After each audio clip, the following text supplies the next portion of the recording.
विस्तार पूर्वक बताना है। इसमें क्या बताना है? विस्तार पूर्वक मानव क्रियाएं किस प्रकार प्राकृतिक वनस्पति जात और प्राणी जात के ह्रास में के रूप में कारक हैं। देखिए पहले ये फोटो देखिए आप। यहाँ पर जो है जब आप देख रहे हैं ये वाला फोटो, तो यहाँ पर जो है आपको दिख रहा है कि कितने आसान जो ग्रीनरी दिख रही है। यहाँ पर सारे आपको जो है जीव जंतु दिखाई दे रहे हैं, चाहे वो पक्षी हो चाहे वो बंदर हो, कितनी आसानी से रह रहे हैं, कितने मजे से रह रहे हैं। वहीं जब आपने देखा कि जो है जब पेड़ों की कटाई शुरू हुई तो किस तरीके से उन पक्षियों को जो है आसरा नहीं मिल रहा है और आपने जो है फैक्ट्री बनाने के लिए वो सारे पेड़ों की कटाई कर दी। अगर आप इसे देखने में भी देखें तो जब आप ग्रीनरी को देख रहे थे तो आपको बहुत खुशी हो रही थी, वहीं जो है आपने पेड़ों की कटाई देखी तो आपको जो है अंदर से एक मानवता, एक आत्मा जब हमें दुखी होती है वो उसे देखकर ही हमें लग रहा है कि ये जो पेड़ों की जो काटा गया पेड़ों को, जिस तरीके से यहाँ पर जो है पक्षियों को जो है रहने का आश्रय भी खत्म हो गया, जानवरों के लिए आश्रय खत्म हो गया। अब बोलते हैं, देखिए जब हम देखते हैं शहरों में जो है जानवर आ रहे हैं, शेर आ गया, बाघ आ गया, जो है ये क्यों आ रहे हैं? क्योंकि जब हमने इनके जो जहां ये रहते थे उन्हें जो है काट दिया तो अब वो कहाँ जाएंगे? वो जो है ऐसे क्षेत्रों में जो है अब वो अपना क्षेत्र ढूंढने का प्रयास कर रहे हैं, कहाँ से खाएं? जब उस जंगल में जो है अलग अलग तरीके के जानवर मिल जाते थे, उनका भोजन मिल जाता था। अब उस भोजन के लिए जो है वो पेड़ ही नहीं है, वो जंगल ही नहीं है, तो कहाँ जाएंगे? यही कारण है कि वो जो है आपको शहरों में भी दिखाई दे जाते हैं या फिर उन आसपास के क्षेत्रों में, क्योंकि हमने उनका क्षेत्र सीमित करते चले गए। जंगल है पर वो सीमित करते जाएंगे, हम छोटा करते जाएंगे, तो उनको तो रहने के लिए आप जब हम देखते हैं, हम बाहर से कोई जानवर मंगाते हैं, यानी शेर मंगाए, चीता मंगाए, तो उनके लिए कितनी बड़ी जमीन हमें रखनी पड़ती है, आरक्षित रखनी पड़ती है, क्योंकि उनको रहने के लिए ऐसे नहीं है कि आप पिंजरे में डाल देंगे, उनको आसानी से स्वतंत्र रहने के लिए हमें एक बड़ी जमीन जो है उनके लिए आरक्षित करनी पड़ती है। तो जब हम उनका क्षेत्र सीमित करेंगे तो वो जो है इसी तरीके से आपको फिर जो है शहरों में या ग्रामीण क्षेत्रों में दिखाई देंगे। पर यहाँ पर भी जो है उसी से संबंधित कि यहाँ पर जो है किस तरीके से पहले ग्रीनरी थी और फिर जो है वनों की कटाई हुई। अब ये जो क्वेश्चन था, क्वेश्चन में क्या पूछा? क्वेश्चन में पूछा गया था कि मानव क्रियाएं किस तरीके से प्रभावित कर रही हैं। आप मानव क्रियाएं देख रहे हैं, मानव ने क्या किया है, आपने वो देखा कि मानव ने क्या किया? मानव ने वो जो सभी जो आवास थे, जो पक्षियों के लिए आवास थे, उन सबको क्या किया? उन सबको खत्म कर दिया।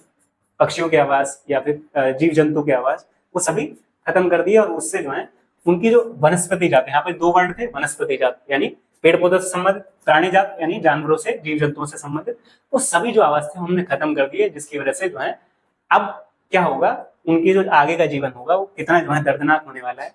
इसी की बात करेंगे, मानव क्रिया कैसे प्रभावित कर रही है।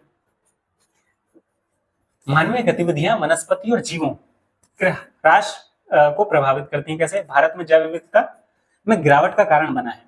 जैव विविधता के बारे में हमने जाना था कि जीव जंतुओं, पादप और जो हमारे अलग अलग प्रकार के जीव जंतु हैं वो किस तरीके से प्राकृतिक रूप से एक संतुलन बनाते हैं और साथ ही साथ हमारे लिए कितने उपयोगी हैं, हमने एक प्रश्न में जाना था। तो वही जो है अब जैव विविधता में गिरावट भी आती है, क्योंकि हमने उनके आश्रय ही काट दिए तो वो जीव जंतु भी कम होते चले जाएंगे, तो जैव विविधता में गिरावट आएगी। आवास का विनाश किया हमने उनके, जहां पर वो रह रहे थे। जनसंख्या वृद्धि का कारण है। अब जनसंख्या हमारी वृद्धि हुई तो हमने उनके आवास खत्म कर दिए। हमारी जो मानव की जनसंख्या बढ़ती चली गई, उससे क्या हुआ? उससे हमें चाहिए कृषि क्षेत्र बढ़ाना था, कृषि क्षेत्र बढ़ाना था, रहने के क्षेत्र बढ़ाने थे, तो हमने क्या किया? हमने जंगलों को काट दिया। पर वहां पर भी तो कुछ जीव जंतु रह रहे थे, हमने उन्हें हटा दिया वहां से और उनके जो आवास का क्षेत्र था वो हमने काट दिया, जिसके कारण क्या हो रहा है कि कृषि, खनन, औद्योगिकरण और शहरीकरण का विस्तार हुआ।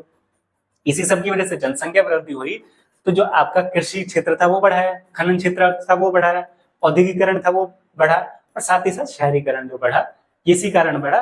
और परिणाम स्वरूप क्या हो रहा है? बड़े वन क्षेत्रों का सफाया हो गया। इन सभी की वजह से जो बड़े क्षेत्र थे वनों के वो सब साफ होते चले गए, क्योंकि मानव की जनसंख्या बढ़ती चली गई, उसे आवास के लिए, औद्योगिकरण के लिए, शहरीकरण के लिए और अपनी कृषि के लिए जगह चाहिए थी, तो उन्होंने जो है क्या किया? उन्होंने वनों का सफाया कर दिया। अब और भी क्या चीजें की जा रही हैं? अवैध शिकार। अवैध शिकार मतलब हमारे जो कानून के जो हिसाब से शिकार करना अपराध है, तो वो इसलिए यहाँ पर अवैध यानी वैध नहीं है। वो जानवरों की खाल का प्रयोग करने के लिए जानवरों को मारा जा रहा है, उनके दांत के लिए, उनके हड्डी दांत किसके?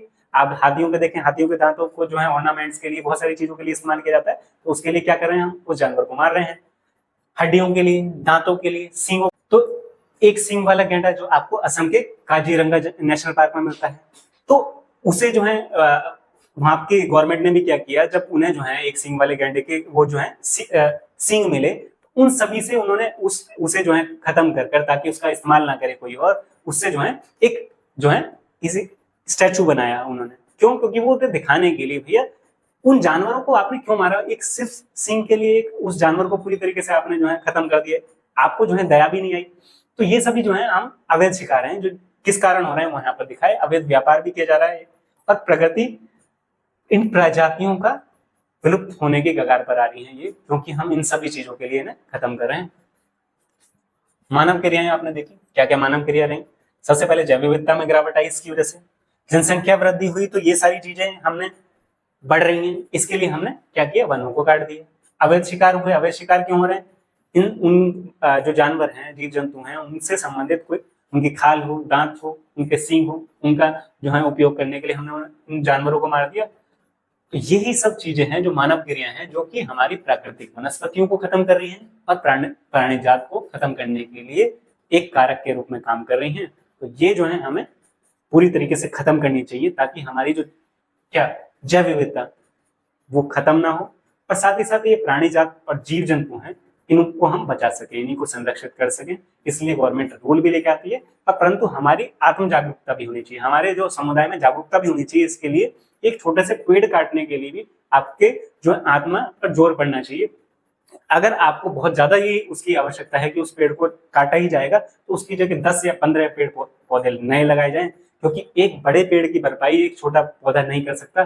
क्योंकि आपको उसकी वो जो है उसकी आयु भी तो देखिए, वो 15, 20, 25, 30 इससे ज्यादा वर्ष का भी हो सकता है। वो पौधा कितना जो है बड़ा पौधा है, और वो कितनी जो है हमारे पर्यावरण में जो है कितना जो है लाभदायक था। आपने उसे काट दिया, तो उसके स्थान पर छोटे छोटे पौधे आपको, अब आप सोच रहे होंगे कि 10-15 पौधे बोल रहा हूँ, आप जो है 30-40 वर्ष के पौधे को देखें और एक जो है छोटा सा पौधा लगाएं, पेड़ को देखें, सॉरी पौधे हम छोटे जो है पौधे को बोलते हैं। तो 30-40 वर्ष के एक पेड़ और छोटे छोटे पौधे लगाने, वो दोनों इक्वल नहीं होंगे, उनका जो रेशो हम नहीं मान सकते इक्वल है।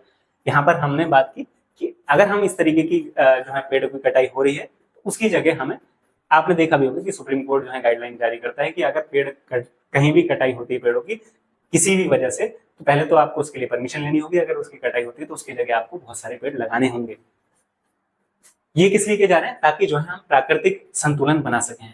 तो मानव क्रियाएं किस तरीके से वनस्पति जात और प्राणी जात के ह्रास के लिए कारक हैं, वो हमने इस प्रश्न में जाना। अगर आपको वीडियो पसंद आ रही है तो लाइक कीजिए, शेयर कीजिए, चैनल को सब्सक्राइब कीजिए, टेलीग्राम चैनल को ज्वाइन कीजिए, और ऐसी ही जो वीडियोस के लिए जो है चैनल से जुड़े रहिए। थैंक यू, जय हिंद।